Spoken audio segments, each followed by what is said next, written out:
ፊታችንና መላ ሰውነታችንን በስመ ሥላሴ እናማትብ።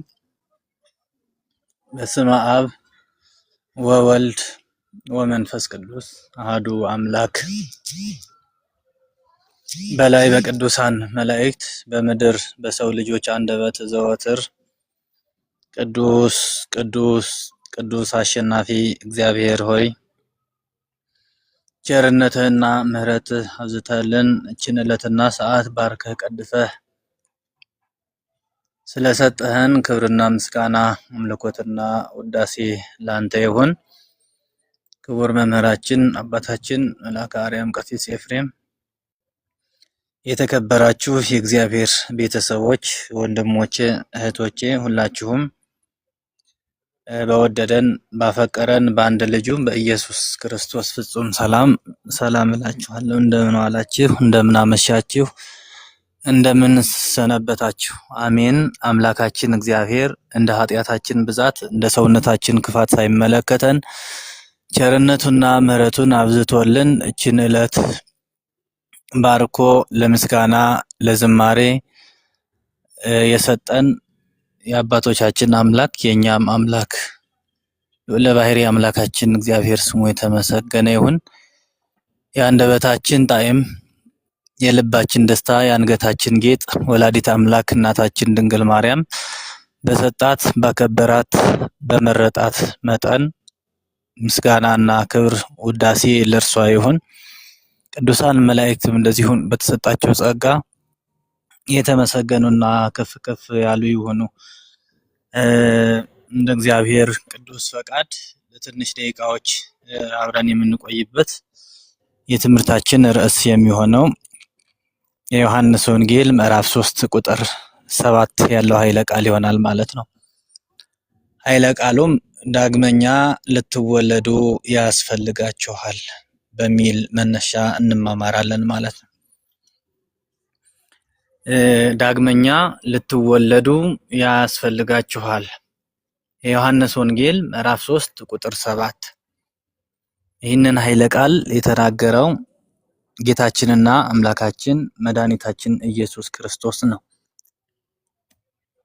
ለጊዜው የተነገረው ደግሞ ለማታው ተማሪ ለቅዱስ ኒቆዲሞስ የተነገረ ኃይለ ቃል ነው። ፍጻሜው ግን ለኔና ለናንተ ለመላው ዓለም ለሰው ልጆች ሁሉ ድህነት ያገኙ ዘንድ ድህነት እናገኝ ዘንድ ዳግመኛ መወለድ እንዳለብን ስለ ዳግም ልደት ወይም ደግሞ ስለ መንፈሳዊ ልደት ያስተምረናል፣ ይነግረናል ማለት ነው። ይህንን ኃይለ ቃል እንግዲህ በዮሐንስ ወንጌል ምዕራፍ 3 ቁጥር 5 ጀምረን ስንመለከት ከላይ ያለው ኃይለ ቃል ዝርዝሩ እንዳለው ነው። ዳግመኛ አማን አማን እብለከ ዘይተወልደ እማይ መንፈስ ቅዱስ ኢይክል ርዮተ ዓለም መንግሥተ እግዚአብሔር፣ እውነት እውነት እልሃለሁ ከውሃና ከመንፈስ ቅዱስ ካልተወለደ የእግዚአብሔር መንግስት ሊያይ አይችልም ብሎ ጌታችን ለኒቆዲሞስ የነገረው ኃይለ ቃል ነው። ከዛ በፊት ግን ኒቆዲሞስ ማን ነው የሚለውን ኃይለ ቃል ማንሳት ተገቢ ነው። ኒቆዲሞስ ማለት የፈሪሳውያን አለቃ፣ የአይሁድ ምክር ቤት አባል፣ በሌሊት በሚታወቅበት ስሙ ደግሞ የማታ ተማሪ ተብሎ ይታወቃልና በሌሊት ወደ ኢየሱስ በመሄድ ስለ ዳግም መወለድ የተማረ በኋላም ደግሞ ያስተማረ ሊቅ አባት መምህር ነበር ማለት ነው። በኋላም ደግሞ ስለ ዳግም ልደት ከተማረ ካወቀ ከተረዳ በኋላ ለኢየሱስ መብት ወይም ደግሞ በኢየሱስ ፍቅር በክርስቶስ ፍቅር ተገብሮ ወይም ደግሞ አሸንፎት የክርስቶስ ፍቅር ለክ ብርሃነ ዓለም ቅዱስ ጳውሎስ ከክርስቶስ ፍቅር የሚለየኝ ማን ነው ብሎ እንደተናገረው ኒቆዲሞስም ስለ ዳግም ልደት ስለ መንፈሳዊ ልደት ከተማረና ከተረዳ በኋላ ካወቀ በኋላ ኢየሱስ መብት በምክር ቤቱ የተሟገተ መጀመሪያ ለምክር ቤቱ ወይም ደግሞ የሸንጎ አባል ነበርና ለዛ የሸንጎ አባልነቱ እሞትላችኋለሁ፣ ሰቀልላችኋለሁ፣ ገረፍላችኋለሁ እያለ ለአይሁዶች ሲናገር የነበረ በኋላ ደግሞ የክርስቶስ ፍቅር አገብሮት ደግሞ በምክር ቤቱ ፊት ማለት ነው ስለ ኢየሱስ መብትና ጠበቃ ቆሞ ሲከራከር የነበረ ሲሟገት የነበረ ከአይሁዶች ጋር ከኢየሱስ ጋር ወግኖ ማለት ነው። በኋላም ደግሞ ኢየሱስ ክርስቶስ በተሰቀለ ጊዜ ማለትም በተገነዘ ጊዜ ሲሞት ደግሞ ከዮሴፍ ጋር ሆነው አብረው መግነዝን አምጥተው የክርስቶስ ቅዱስ ስጋን የገነዙ ቅዱስ ቅዱስ ቅዱስ የማትሞት የማትደክም ሕያው ዘላለማዊ ሞት በባህሪህ ሞት ድክመት የሌለብህ ቅድመ ዓለም የነበርክ አባታችን አሁንም ያለህ የምትኖር እያሉ እያመሰገኑ ከቀበሩት ከዮሴፍ ጋራ ማለት ነው ኒቆዲሞስ ነው ይሄ ሰው። ስለዚህ ኒቆዲሞስ የአይሁድ መምህር ነው፣ ሸንጎ ነው፣ አባል ማለት ነው በሕጋቸው።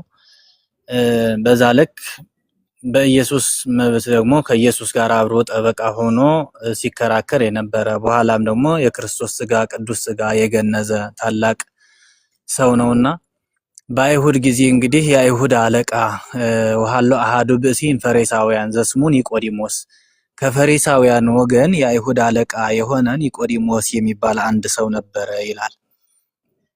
እንግዲህ ከፈሪሳውያን ወገን የአይሁድ አለቃ የሆነ ኒቆዲሞስ የሚባል አንድ ሰው ነበረ። እርሱም ወደ ኢየሱስ በሌሊት እየመጣ ይማር ነበር ይላል። እንግዲህ ወደ ኢየሱስ በሌሊት እየሄደ ሲማር የነበረበት ምክንያት ያው ይታወቃል። እሱንም እናነሳለን ማለት ነው። እንግዲህ ኒቆዲሞስ ማለት ሶስት ነገሮችን የተሟሉለት ማለትም አንደኛ ባለስልጣን ነው፣ ሁለተኛ ባለ ሀብት ነው፣ ሶስተኛ ምሁረ ኦሪት ነው። የኦሪትን መጻሕፍቶች ተምሮ በደንብ አድርጎ የተረዳ የተማረ ያወቀ የተመራመረ ታላቅ ሊቅ እንደነበረ ይነግረናል ማለት ነው። ምን ነገሮች ይዟል? ሶስት ነገሮችን ዕውቀትን ይዟል፣ ሀብት አለው፣ ባለስልጣን ነው። ብዙን ጊዜ በዓለማችን አይታችሁ ከሆነ አንዱ ባለስልጣን ከሆነ ገንዘብ ላይኖረው ይችላል፣ ገንዘብ ያለው ደግሞ ባለስልጣን ላይሆን ይችላል። ዕውቀት ያላቸው ሊቃውንት አሁን በሀገራችንም ነፋለው ገንዘብ ላይኖራቸው ይችላል፣ ስልጣን ላይኖራቸው ይችላል። እነዚህ ሶስት ነገሮች አንድ ሰው የተሟላለት ብዙን ጊዜ አይስተዋልም። ኒቆዲሞስ ግን በሀብትም ታዋቂ ነው፣ በስልጣንም ታዋቂ ነው፣ በዕውቀትም ታዋቂ አባት መምህር ነበር ማለት ነው። ስለዚህ ኒቆዲሞስ በማታ ትምህርቱ እየሄደ በሚከታተልበት ሰዓት እንግዲህ ለምን የሚለውን ለምን የማታ ትምህርቱ ይከታተል ነበር፣ በምን ምክንያት ነው ማታ የሚማረው፣ ቀን ለምን አይማርም የሚል ነጥቦችም ወደኋላ በኩል እናነሳለን ማለት ነው። ስለዚህ ኒቆዲሞስ ማንነቱ ምንድነው ካልን ደግሞ ቅድምም እንዳልነው ፈሪሳዊ ነው፣ የአይሁድ አለቃ ነው፣ መምህር ነው፣ ከአይሁድ ወገን ነው፣ የኦሪት ሕግና የኦሪት መጻሕፍትን የተማረ የተመራመረ ያወቀ የተረዳ የተማረ ሰው ነው። ሌላውም ደግሞ የሸንጎ አባል እንደሆነ ይሄ ማንነቱ ይገልጻል ማለት ነው። እንግዲህ ትርጉምና ምሳሌ ያለው ስለ ትርጉሙ ምንድነው? ኒቆዲሞስ ማለት የስሙ ትርጉም ማለት ነውና የግሪክ ስም ሲሆን ትርጉሙም የሕዝብ ድል ማለት ነው። የሕዝብ ድል ማለት ነው። ምሳሌነቱ ደግሞ ምንድነው ካልን ኒቆዲሞስ እውነት የሚፈልግ ጥያቄውን በግልጽ የሚጠይቅና ቀስ በቀስ እምነቱን እያሳደገ የሄደ ሰው እንደሆነ ትልቅ ምሳሌ ሆኖ በመጽሐፍ ቅዱስ ተጽፎ እንማርበታለን። ወይም እስከ ትውልድ ድረስ እስከ ዓለም ፍጻሜ ድረስ ሰዎች በዚሁ ርዕስ እየተማማሩበት ይኖራሉ ያልፋሉ ማለት ነው። እና ምንድነው ርዕሳችን ምን ነበር? ዳግመኛ ልትወለዱ ያስፈልጋችኋል። ጥምቀት ስለ መንፈሳዊ ልደት መማር እንዳለበት ሰው መንፈሳዊ ልደት መጠመቅ እንዳለበት፣ መንፈሳዊ ልደት ደግሞ ካልተጠመቀ አንድ ሰው ሕይወት እንደሌለው ያስረዳናል ማለት ነው።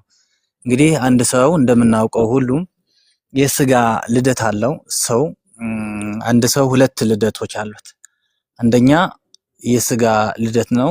ሁለተኛው ደግሞ ጌታችን ለኒቆዲሞስ የነገረው የመንፈስ ልደት ወይም ከውሃና ከመንፈስ ቅዱስ መጠመቅ እንዳለብን ያስረዳል፣ ይነግራል ማለት ነው። ስለዚህ ግዴታ ሁለት ልደት አንድ ሰው ያስፈልጉታል። ሁለት ልደት ከሌለው አንድ ልደት ብቻው በቂ አይደለም ማለት ነው።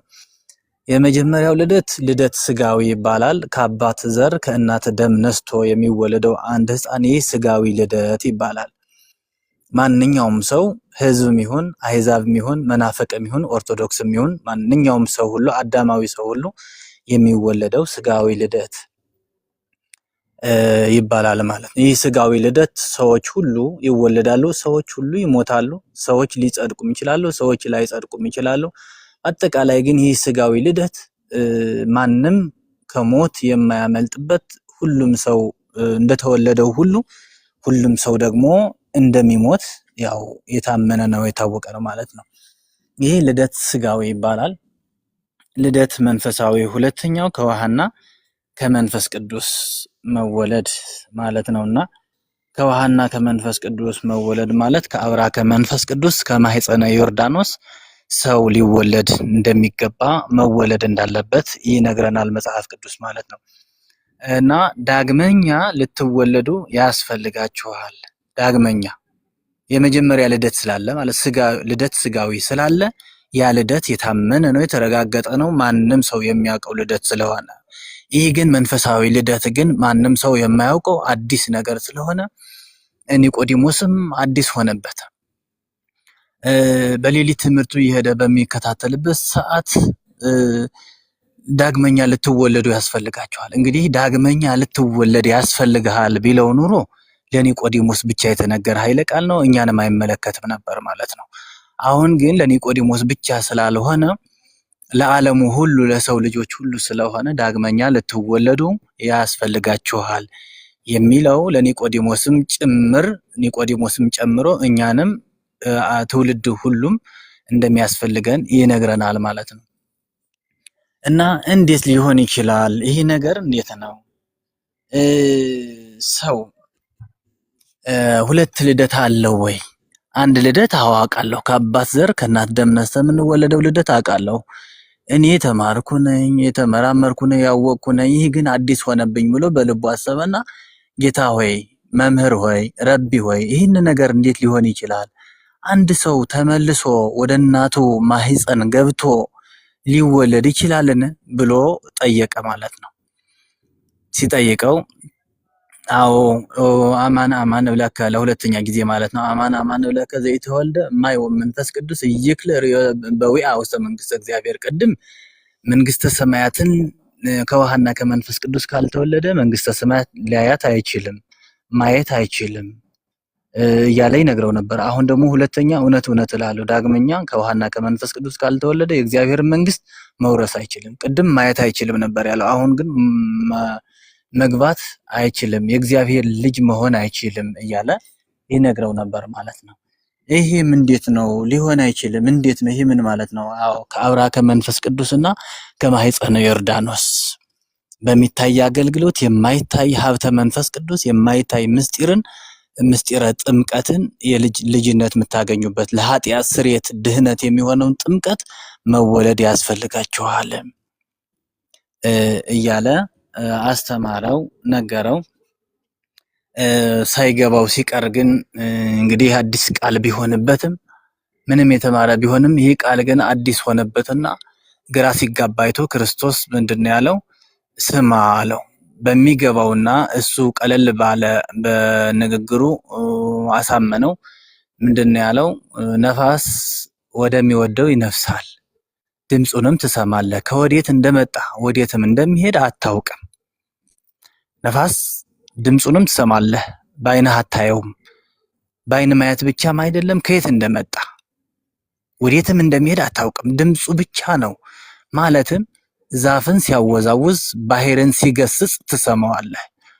ነገር ግን መነሻው የት እንደሆነ መዳረሻው የት እንደሆነ ግን አታውቅም። ከመንፈስ ቅዱስ የሚወለድ ሁሉም እንደዚሁ ነው። ልጅነት የሚያገኙት በጥምቀት የሚጠመቀው ሰው ሁሉ እንደዚህ ነው እያለ ያስረዳው ነበር፣ ያስተምረው ነበር ማለት ነው። ስለዚህ እንደዚህ እያለ ነገረው። አሁን ግን ገባው ማለት ነው። ለምን? በነፋስ መስሎ። አዎ ልክ ነው፣ ነፋስ ድምፁን እሰማለሁ፣ ከወዴት እንደመጣ አላየሁትም፣ ወዴት እንደሚሄድም ደግሞ አይታየኝም። ስለዚህ መንፈስ ቅዱስም ከውሃና ከመንፈስ ቅዱስ መወለድም እንደዚህ ነው ለካ ብሎ አመነ። ተረዳ፣ አየው፣ ገባው ማለት ነው። ስለዚህ ከዛን ዕለትና ሰዓት ጀምሮ ግን ለአይሁድ ጠበቃ የሆነው የአይሁድ አለቃ የአይሁድ መምህር የሆነው ይህ ባለዝና ታዋቂ ሀብታም ሰው የነበረው ኒቆዲሞስ በኋላ ግን በዛ ልክ ክርስቶስ ካስተማረው በኋላ ተረድቶ ገብቶ ስለ ጥምቀት በበለጠ ይሰብክና ያስተምር ጀመር። ለዛውም አይሁዶችን እየተሟገተ እኔ ክርስቶስ ነኝ፣ እኔ ጌታ ነኝ፣ እኔ እግዚአብሔር ነኝ፣ ስለዚህ ሁላችሁም ልትወለዱ ያስፈልጋል ዳግመኛ እያለ ይሰብክና ያስተምር እንደነበር ቅዱሳት መጻሕፍትም መጽሐፍ ቅዱስም ራሱ ምስክር ነው ማለት ነው። ስለዚህ ኒቆዲሞስ የሕግ ማለትም የጥምቀት ምንድነው? ቅዱስ ኒቆዲሞስ የጥምቀት አስፈላጊነት ከጌታ አንደበት እንደተማረ ከማን አንደበት? ከጌታ አንደበት።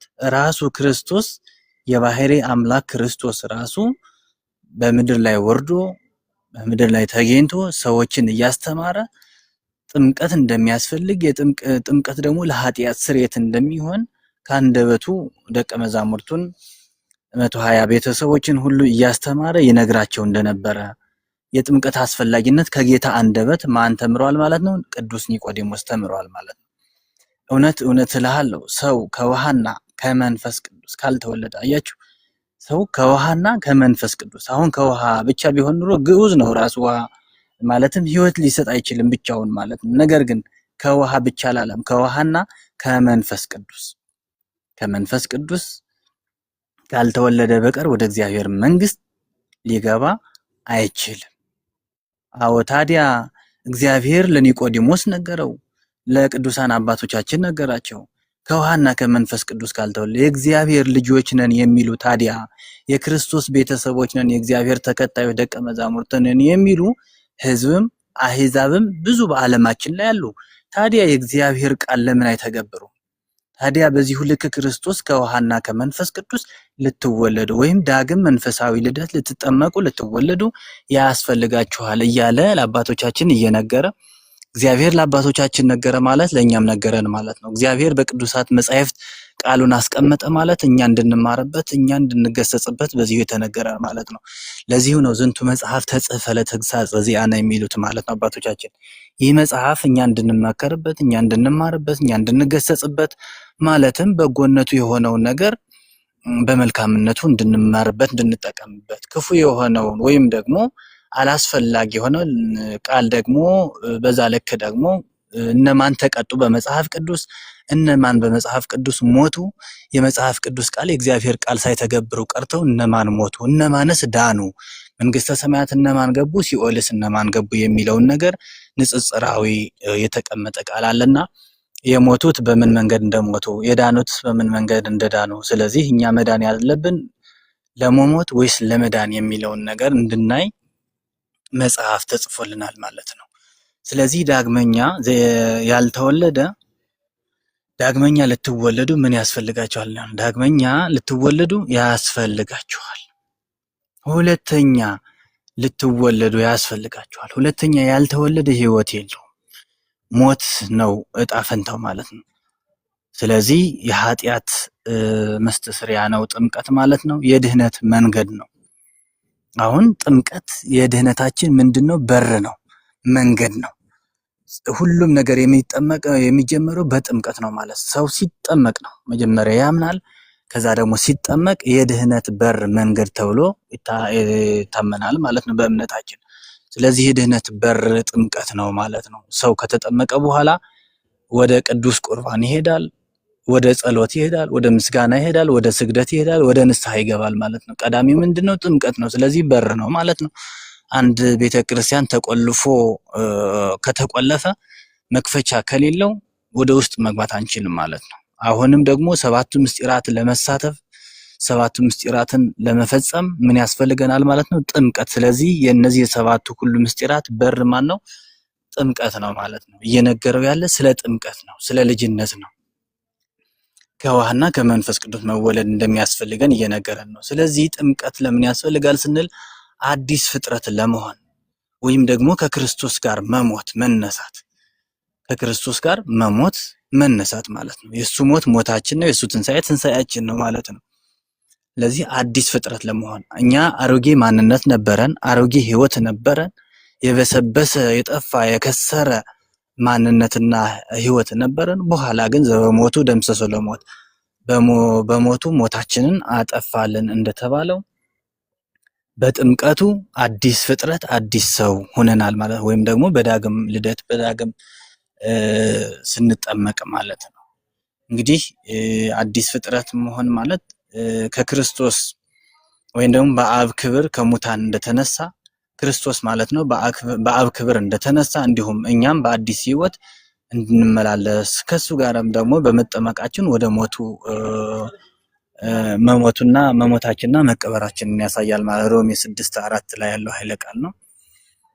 ሌላው የጥምቀት አንድነት ማለት በኤፌሶን 4:5 ላይ አንድ ጌታ፣ አንዲት ሃይማኖት፣ አንዲት ጥምቀት እንደሆነች ይነግረናል ማለት ነው። ይህንን እንግዲህ ዳግመኛ ልትወለዱ ያስፈልጋችኋል። ምን ልንል ያስፈልጋል? ልንወለድ ያስፈልጋል። ዳግመኛ የመጀመሪያው ልደት እንዳለ ሆኖ ስጋዊ ልደት ነው። ሁለተኛ ልደት ደግሞ መንፈሳዊ ልደት መወለድ እንደሚኖርብን ቅዱሳት መጻሕፍት ወይም መጽሐፍ ቅዱስ ይነግረናል። ሰው ሁሉ ሊወለድ ይገባዋል። ዳግመኛ ካልተወለደ ግን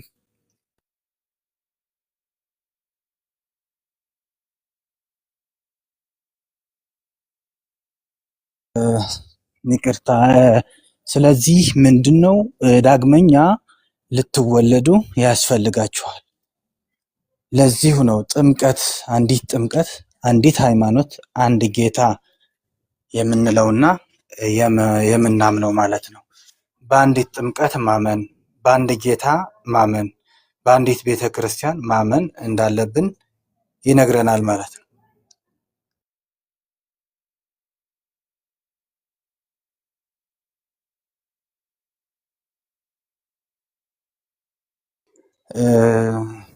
ዳግመኛ መወለድ ለዚሁ ለድህነት ለስርየት ለኒቆዲሞስ የተነገረው ቃል ነውና ሁላችንም ይህንን ኃይለ ቃል ለማን ተነገረ? ምን ተባለ? ከዚሁ ምን እማራለሁ የሚለውን ነገር ማየት ማስተዋል፣ በዚሁ ሕግ መጽናትና በዚሁ ቃል ልንቀደስ ልንባረክ እንደሚያስፈልገን ይነግረናል ማለት ነው። እንግዲህ ዳግመኛ ማለት ዳግም ልደትና መታደስ ምንድን ነው ስንል እንደ ምሕረቱ መጠን በዳግም ልደት መታጠብ፣ በመንፈስ ቅዱስ መታደስ እንዳለብን፣ የጽድቅ ስራዎችን በዛ ልክ ደግሞ መስራት እንዳለብን ወይም ደግሞ ስለ ጽድቅ ስራ የተነገረ ኃይለ ቃል አለ። በዛ ልክ መኖር መመላለስ ይኖርብናል ማለት ነው። ኒቆዲሞስ እንግዲህ ስለምን በሌሊት መጣ? ወደ ኢየሱስ ቀን ለምን አይሄድም? በሌሊት ለምን ይሄዳል? የሚለውን ነገር ደግሞ ካየን ኒቆዲሞስ በማታ ትምህርቱ ወይም ደግሞ በሌሊት ወደ ክርስቶስ እየሄደ የሚያስተምርበት የነበረ ትልቁ ምክንያት አንደኛው የአይሁድ መምህር ስለሆነ ትምህርት ሳያጠናቀቅ ሳይማር ሳያውቅ ሳይረዳ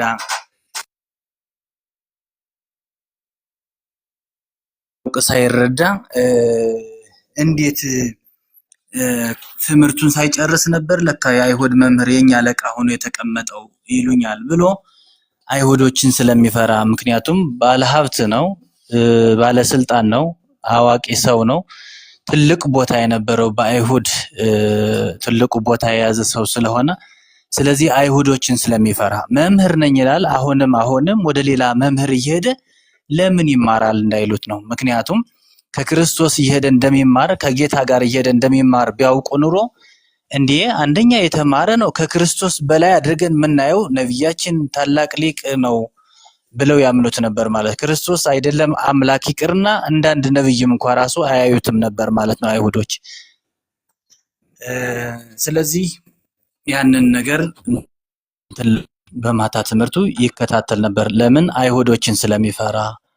ሁለተኛ ደግሞ የማታ ልብ ክትት ያለ ነው፣ የቀን ልብ ደግሞ የባከነ ነው ማለት ነው። ስለሆነ አእምሮ ተሰብስቦለት ትምህርት እውቀት መሸመት ስለሚፈልግ መማር ስለሚፈልግ ያንን ነገር ለማድረግ ማታ ማታ እየሄደ ይማር እንደነበረ መጽሐፍ ይነግረናል ማለት ነው። እንግዲህ ኒቆዲሞስ ጌታ ጌታውን ለመገነዝ ቅድምም እንዳልነው መጀመሪያ ላይ እንዳነሳ ነው ለመገነዝ እና አስቀድሞ ወደ ጌታ መምጣቱን የሚያስረዳ ምሁረ ኦሪትን መሆኑን የተማረ መሆኑን በማታ ደግሞ እየሄደ የሚማርበት ሌላው ደግሞ ምስጢሩ ደግሞ ቀን የተበደለ ሲክስ የሞተ ሲያስተምር ሲያጽናና የተጣሉ ሲያስታርቅ ይውል ነበርና ያንን ነገር ሁሉ ስለማይመቸው ፍርድ ስለሚውል በማስታረቅ በመምከር በማስተማር ስለሚውል ጊዜውን ምክንያቱም ባለስልጣን ነው ስልጣን ላይ ወንበር ላይ ስላለ አይሁዶችን መምራት ስላለበት ማስተማር ስላለበት ያንን ነገር ስለማይመቸው ለዚሁም ጭምር ማታ ማታ እየሄደ ይማር ነበር ማለት ነው። ስለዚህ ነገር ግን በመማሩ ተጠቀመ እንጂ የተጎዳው ነገር የለም ማለት ነው። ስለዚህ ምንድነው ምስጢረ ጥምቀት? በአጠቃላይ የምንማረው ስለምንድነው ካልን ስለ ምስጢረ ጥምቀት ነው። አሁን ምስጢር ለምን ተባለ ካልን ወይም ደግሞ ሰው ከውሃና ከመንፈስ ቅዱስ የተወለደበት ታላቁ ምክንያት አባቶቻችን ወይም ደግሞ በቅዱሳት መጻሕፍት ተጽፎ እንደምናገኘው ሁሉ ለምሳሌ ሀብተ ሙሴ የሙሴ ሀብት ነበረው። የሙሴ ሀብት ደግሞ በኢያሱ ላይ እንደወረደ ነገር ግን የሙሴ ሀብት በኢያሱ ላይ ሲወርድ ኢያሱ ራሱ ሀብተ መንፈስ ቅዱስ እንዳደረበት በእምነት አምኖ ይቀበል ነበር እንጂ መንፈስ ቅዱስ ሲወርድበት አላየም ማለት ነው። ራሱ አይደለም ሌላው ይቅርና። ስለዚህ ሀብተ ሙሴ በኢያሱ ላይ ሀብተ ኢያሱ ደግሞ ማነው ሀብተ ኤልያስ ደግሞ በኤልሳ ላይ ሲያድር አታውቅምን እያለ በምሳሌ ለኒቆዲሞስ ነግሮታል ማለት ነው። ለምን እንዴት ሰው ሁለተኛ ይወለድ ዘንድ እንዴት ይገባል እንዴት ይችላል ብሎ ሲጠይቅ አዎ አንተ ግብዝ አንተ አላዋቂ ሰው ስም አለው። እሺ ሀብተ ሙሴ በኢያሱ ላይ ሀብተ ኤልያስ ደግሞ በኤልሳ ላይ ሲያድር አታውቅምን ከማሁኬ ለመንፈስ ቅዱስ ለምን ከመንፈስ ቅዱስ የምትወለዱትም ልደትም እንዲሁ ነውና እንግዲህ መንፈስ ቅዱስ በወደደ ያድራል በወደደ በፈለገ በመረጠው ያድራል። ምክንያቱም ይሄ ምንድነው ቋንቋ ሲያናገር እንግዲህ በአባቶቻችን በሐዋርያት ላይ አድሮ 72ቱን ቋንቋ ሲያናገር አይተናል። ምስጢርን ሲተረጉምላቸው ወይም ደግሞ ሲረዱ ሲገባቸው ሲያውቁ አይተናል ማለት ነው። እና ይህንን ነገር በማድረጉ ኒቆዲሞስ በዚሁ ልክ ስለ ዳግም ልደት አስተምሯል ማለት ነው። ዳግመኛ ልትወለዱ ያስፈልጋችኋል ነው የሚለው ርዕሳችን ወይም ደግሞ ትምህርታችን ማለት ነው። እና ኒቆዲሞስ ከኒቆዲሞስ ምን ተማርን ካልን በቤተ ክርስቲያን ስርዓት አንደኛ ትህትናን አይተናል። ኒቆዲሞስ ትልቅ የኦሪት መምህር ሆኖ ሳለ ለመማር ዝቅ ብሎ መጠየቁ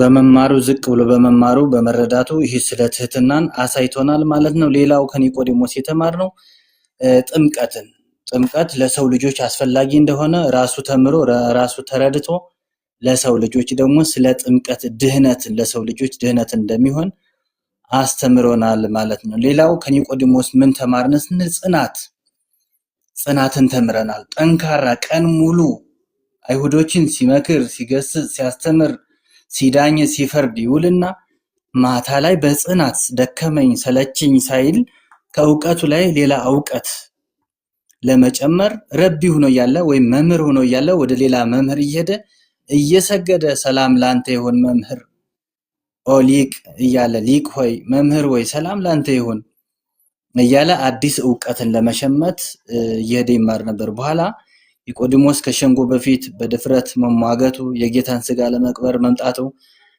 እምነት በሂደት እያደገ እምነቱ ማለት ነው በሂደት እያደገ እንደሄደ ከኒቆዲሞስ ጽናትን ተምረናል ማለት ነው። ሌላው ከኒቆዲሞስ ምን ተማርን ስላልን እውነተኛ ትህትና ተምረናል። ከማን ከኒቆዲሞስ እውነተኛ ትህትና ተምረናል። ኒቆዲሞስ ትልቅ የኦሪት መምህር ሆኖ ሳለ እውነትን ፍለጋ ዝቅ ብሎ ለመማር መምጣቱ ይሄ ምንድነው ትህትና ነው ማለት ነው። አያችሁ ማን ነው አሁን የሚያደርገው? ሀብት ኑሮት ዕውቀት ኑሮት ባለስልጣን ሆኖ ዝቅ ብሎ ሌላ መምህር አግኝቻለሁ ብሎ እንዴት ነው ሊማር የሚችለው? እንኳን እነዚህ ሶስት ነገሮች የተሟሉለት አባት መምህር ኃላፊ አይደለም ይቅርና አንዷ ነገር ትንሽ ዕውቀት ያለው ሰው እንዴት መምህር ሆኜ ወደ ሌላ መምህር እጀምራለሁ? እንዴት ባለስልጣን ሆኜ ራሴን ዝቅ አድርጌ ከሰዎች ጋር እንዴት በዚህ ልክ እግባባለሁ? እኔ ባለስልጣን ነኝ፣ ከባለስልጣን ጋር ነው ማውራት ያለብኝ እንጂ ከተራ ሰው ጋር መነጋገር የለብኝም የሚሉም እኮ ስንት አለ አይደል በዘመናችን። ይሄ ግን ኒቆዲሞስ ግን ሀብታም ሆኖ ሀብት እንደሌለው ኢምንት ሆኖ ባለሀብቶች አይደለም ባለ ዕውቀት ይቅርና ዕውቀት ያለው በዕውቀቱ ይኮራል፣ ሀብት ያለው በሀብቱ ይኮራል፣ ስልጣን ያለው በስልጣኑ ይኮራል። እነዚህ ሶስቱ ነገሮች ግን አሟልቶ የያዘ ሰው ቢኖር ደግሞ ልክ እንደ ሰም አቅልጦ እንደ ገል ቀጥቅጦ ነበር የሚገዛን ማለት ነው። ነገር ግን እግዚአብሔር ለሁሉም ጥበብ አለው። ስራውን በጥሩ ሁኔታ በግሩም ነገር ነው የሚገልጸውና በዛ ልክ እንደ ሰዎች ስላልሆነ እግዚአብሔር ለሰዎችን ሁሉ እንደየአቅማችን እንደየልካችን እንደየትዕቢታችን ትዕቢት ካለን ትህትናም ካለን በዛ ልክ የምንችለውን ነገር ይሰጠናል ማለት ነው። ኒቆዲሞስ ግን እነዚህ ሶስት ነገሮች ተሟልተውለት ራሱን ትህትና አድርጎ ራሱን ዝቅ አድርጎ ወደ ሌላ መምህር ሄዶ ሌላ ትምህርትን መፈለጉ ብዙዎች አሁን እንግዲህ አይሁዶችን ፈርቷል። የነሱ አለቃ ስለሆነ ፈርቷቸዋል።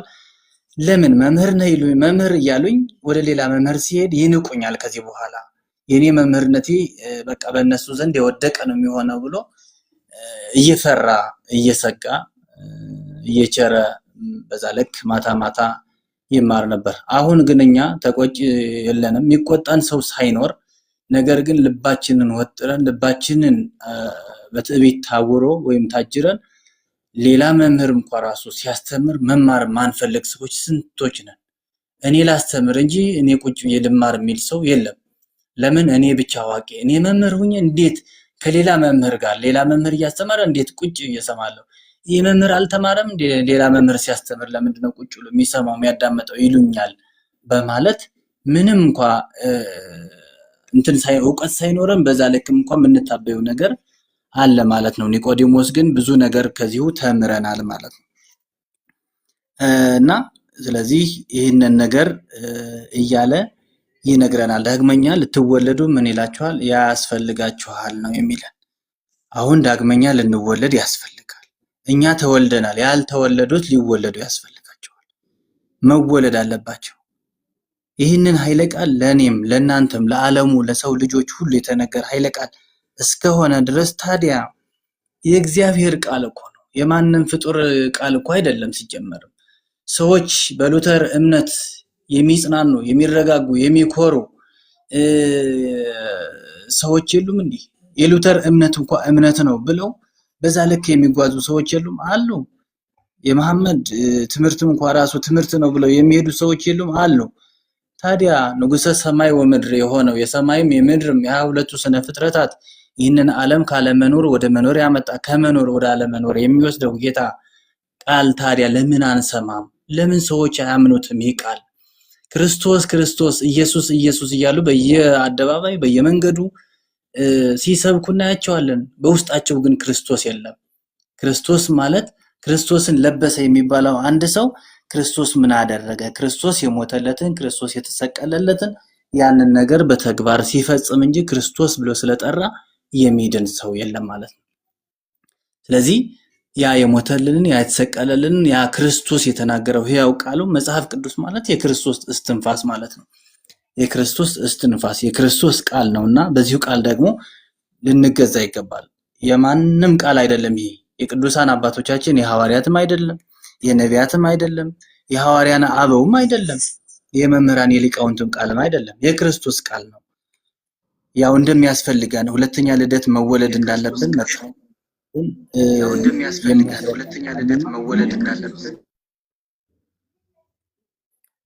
እና ወደ መጨረሻ ላይ ደግሞ ትምህርቴን አጠቃልላለሁ። መጨረሻ ላይ እንግዲህ ኒቆዲሞስ ማለት ከጌታ ለመማር ከአይሁድ ሸሽቶ ማታ ማታ ወደ ጌታ እየመጣ ይማር ነበር። በዛ ልክ በተቃራኒው ደግሞ ይሁዳ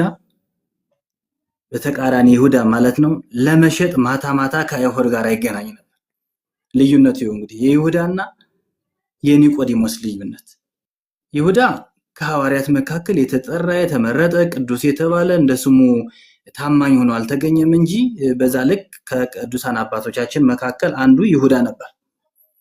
ነገር ግን ከጌታ ስር ቁጭ ብሎ እየተማረ የቃሉን ትምህርት እየሰማ እየተማረ የእጁ ተአምራትን እያየ በእጁ እየተመገበ እየበላ አብሮ እየበላ እየጠጣ ጌታውን ግን ምን ያደርግ ነበር? ከአይሁድ ጋር ማታ ማታ አሁን ይሁዳ ሐዋርያት እንዳያዩት ተደብቆ ሸሽቶ ፈርቶ ለአይሁድ ምስጢርን ይነግራቸው ነበር።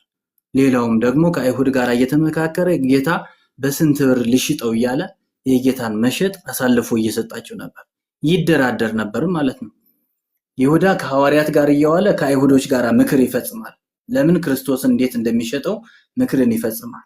ኒቆዲሞስ ደግሞ የአይሁድ መምህር የአይሁድ አለቃ ሆኖ እያለ ቀን ቀን ከነሱ ይውልና ማታ ደግሞ ከጌታ ጋር አብሮ ያመሻል፣ አብሮ ይማራል ማለት ነው። አያችሁ፣ ኒቆዲሞስ በአካል ከአይሁድ ጋር ነው፣ በመንፈስ ደግሞ በልቡ ደግሞ ከማን ጋር ነው? ከክርስቶስ ጋር ነው። ይሁዳ ደግሞ በአካል ከጌታ ጋር ከሐዋርያት ጋር ነው፣ በመንፈስ ደግሞ ከማን ጋር ነው ማለት ነው? ልቡ ከአይሁዶች ጋር ነው ያለው። ልዩነታቸው ይሄ ነው ማለት ነው። እንግዲህ እንደ ኒቆዲሞስ ሳንጠራ መመረጥ፣ እንደ ይሁዳ ደግሞ ተጠርተን ከመካድ ወይም ደግሞ ከመረገም እግዚአብሔር ይሰውረን። ዳግመኛ ልትወለዱ ያስፈልጋችኋል። ከምን? ከውሃና ከመንፈስ ቅዱስ ማለት ነው። አዎ ከውሃና ከመንፈስ ቅዱስ ካልተወለድን የእግዚአብሔር ልጆች አንሆን። የእግዚአብሔር መንግስትን በተቃራኒ በዛ ልክ ደግሞ ልንወርስ አንችል። ታዲያ ሰውነታችን ሰው መሆናችን መጠራታችን መምጣታችን ምንድነው? ታዲያ ጥቅም ምን አለው? ከክርስቶስ ጋር የክርስቶስ ክርስቲያን ማለት የክርስቶስ ተከታይ የክርስቶስ ደቀ መዝሙር እስከሆነ ድረስ ስማችን በዛ ልክ ደግሞ ተግባራችን ሊሆን ይገባዋል ማለት ነው። እንግዲህ ይሄ ልደት መንፈሳዊ ነው። መንፈሳዊ ልደት ወይም ደግሞ ከማኅፀነ ዮርዳኖስ ከአብርሃ ከመንፈስ ቅዱስ ልንወለድ እንደሚያስፈልገን ይነግረናል ማለት ነው። እኛ ተወልደናል። ዋናው ግን መወለዳችን ሳይሆን በተግባር ደግሞ መፈጸም የጥምቀትን ድህነት የጥምቀትን ስርየት የጥምቀትን ሕይወትነትን ገብቶን በዛ ልክ ልንኖርበት ግን ይገባል ማለት ነው። የተጠመቀ ሁሉ ይድናል ማለት አይደለም። ለምን?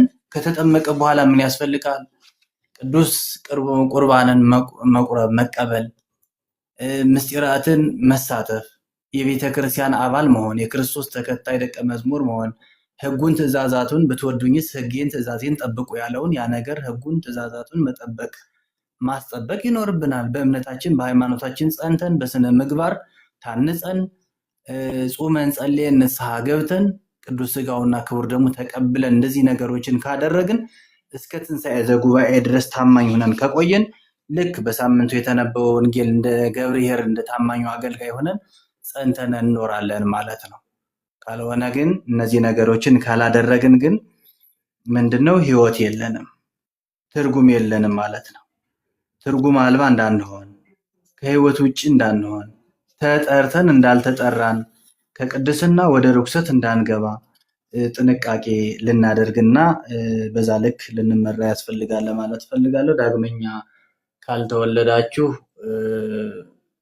የእግዚአብሔር መንግስት አትወርሱም፣ ዳግመኛ ካልተወለዳችሁ የእግዚአብሔርን ልጆች ልትባሉ አትችሉም ነው የሚለውና ይህንን ለማድረግ ሁላችን ተግተን ጸልየን በእምነት ቁመን እኛ ተምረን የተማርነውን ደግሞ ልናስረዳ ልናስተምር ያስፈልጋል ማለት ነው። እንግዲህ በልብ ያመነውን ጌታ በአፋችን በአንደበታችን ልንመሰክርለት ያስፈልጋል።